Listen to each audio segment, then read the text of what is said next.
My name is Mackenzie. I'm a 29-year-old housewife working at a cosmetics company in New York. I don't have any children. What I'm about to talk about is a story of my mother-in-law, who went too far in bullying me, and her eventual downfall.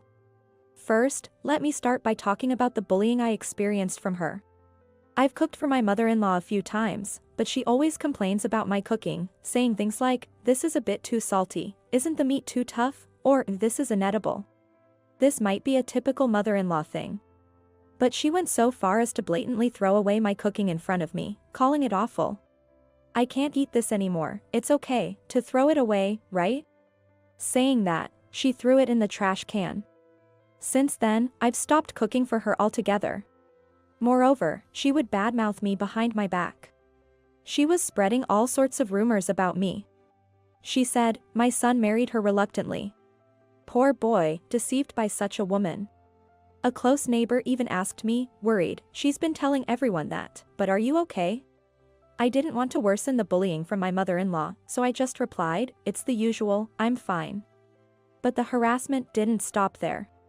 Every time she visited our house, she would check every nook and cranny, and if she found anything not clean to her standards, she'd lecture me. She would even go through my closet and bedroom without permission. She'd make a fuss over any speck of dust she could find. She even went as far as saying, "If you can't even do housework properly, quit your job." I'm a bit of a neat freak, so I know for sure that our house isn't dirty. I clean every day regardless of my job, so it was infuriating to be criticized like that. Despite witnessing all this bullying firsthand, my husband never helped me. He was indifferent. Whenever he had free time, he was always on his phone playing games. Even when I asked for help, he wouldn't say anything, but if his mother criticized me, he'd join in and say, "You know, Mom's right. Have you been slacking off with your cooking lately? You should do your housework properly." This is what they call a mama's boy, I guess. It feels like he's beyond just being a mama's boy though. Our first meeting was at a mixer. I was invited by a colleague from work, and I joined last minute to even out the numbers. At first, he seemed cool and composed, which I found attractive, but looking back, it wasn't coolness, just a lack of interest in others. We exchanged contacts there, and after meeting up a few times with the group, we naturally started dating. I began to notice his mama's boy tendencies early in our relationship. He would always compare me to his mother, saying things like, "If it were my mom." Or, "I'll ask my mom's opinion," and for every decision, he needed his mother's approval. Even when we were looking for our current house after deciding to get married, his mother was always there with us at the real estate agency. Even though it's a house for the two of us, we had no say in the decision. The current house was chosen simply because it's close to the in-laws and convenient for them. It's not a particularly nice place, nor are they contributing financially. Of course, as his wife, I couldn't refuse or argue, and perhaps that encouraged him even more. Whenever I talk to my friends about my mama's boy husband, they often ask why I married him, but love is blind, as they say. I was certainly aware of his mama's boy traits during our dating period, but it wasn't enough to make me consider breaking up. Maybe I thought it wasn't that serious. So why did his mama's boy behavior worsen after marriage? Well, until we got married, we both lived at our parents' homes, and only started living together after marriage, which I think made his behavior worse. Being an only child, I now feel he was overly pampered. I couldn't help but laugh when he couldn't even decide what to wear by himself. His mom used to decide everything for him. I remember the first time I cooked for him, his reaction was terrible. After just one bite, he said, "This tastes nothing like my mom's cooking, and I want you to learn seasoning from my mom." Even with household chores, he'd constantly compare me to his mom, saying things like, "Mom used to iron clothes more neatly," or "The mom folded clothes this way." I tolerated it for a while, but eventually, I couldn't stand being nagged about the same thing every day and retorted just once, "I'm not your mother. Stop comparing me to her all the time." Then he replied without a hint of apology, "Well, then do the chores properly so I won't have to complain." That's when I started to feel like a mere housekeeper, just going through the motions of household chores. Unable to bear such a life, I left a note saying I was going back to my parents for a while and left the house. I started questioning whether this could even be called a marriage. Every day, his mom-obsessed comments wore me down. I couldn't eat, suffered from insomnia, and fell ill. I even lost 20 pounds from my weight at the time of our wedding. Despite knowing my condition, neither my husband nor my mother-in-law showed any concern or remorse. Instead, after I returned to my parents' home, they started harassing me daily with phone calls.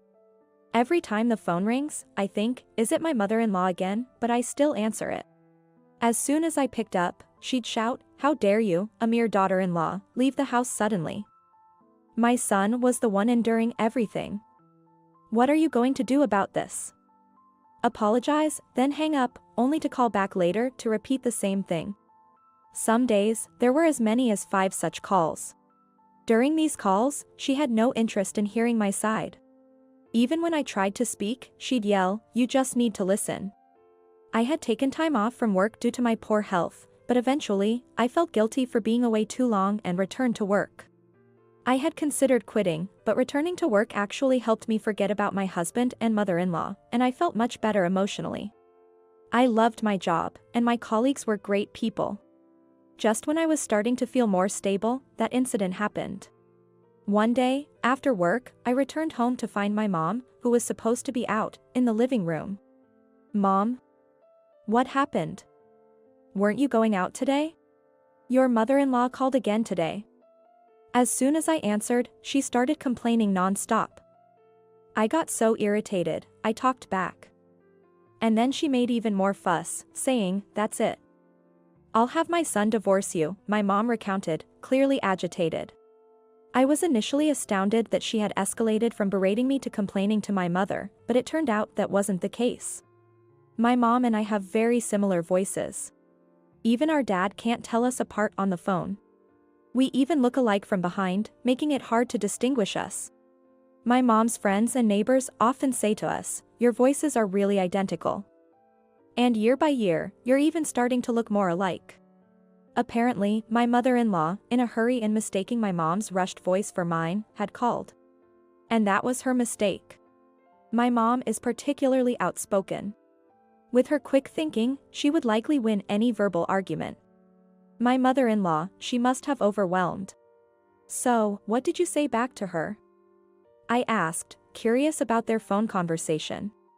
According to my mom, as soon as she answered the call hurriedly with a "yes, yes," my mother-in-law started yelling, "Is that you, Mackenzie? Why aren't you home yet?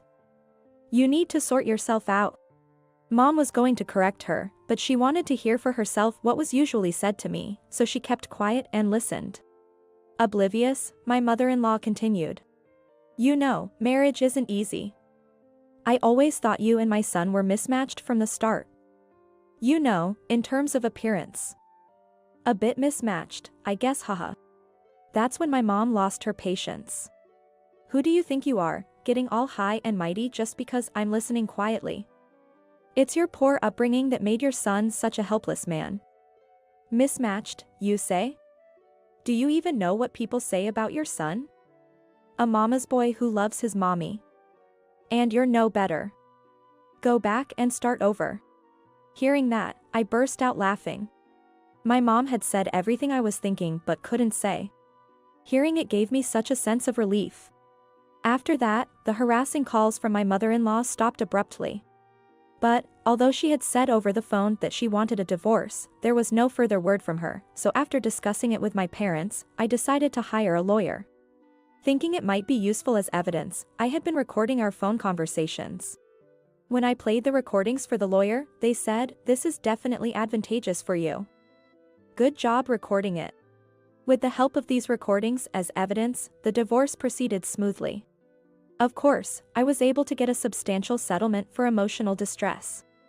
There was some resistance regarding the settlement, but my lawyer was excellent and managed to claim the amount I wanted, for which I am very grateful. After that, I had no contact with my mother-in-law or my ex-husband. Time has passed since the divorce, but my mom and I still talk about that phone call. Every time, she laughs, saying, "I wonder if she still thinks she was talking to Mackenzie that time? She's about my age, maybe she's starting to lose her mind?" Poor thing. I shudder to think that if it weren't for that phone call, I might still be in that relationship. I'm really grateful to my mom. Later, I heard through mutual acquaintances that my mother-in-law and father-in-law got divorced. It seems my father-in-law had been aware of her bad-mouthing me, but he was also fed up with her bad-mouthing others. My taking legal action and bringing the facts to light was the last straw. My father-in-law, feeling guilty, seemed to have ignored her, thinking, as long as it's just bad-mouthing. He was reportedly very shocked when he heard about the extreme bullying I had endured. He was appalled, saying, "I can't believe she did such terrible things. I can't be with you anymore," and left the house. My mother-in-law tried to reconcile, crying, but he didn't change his mind, and they sadly divorced. Since then, she's become reclusive at home, and her attitude towards her beloved son has changed, leading to daily arguments. As for me, I've been fortunate enough to find a new partner. He cares for his mother but doesn't seem to be a mama's boy. We've met each other's parents, and we all get along well as families.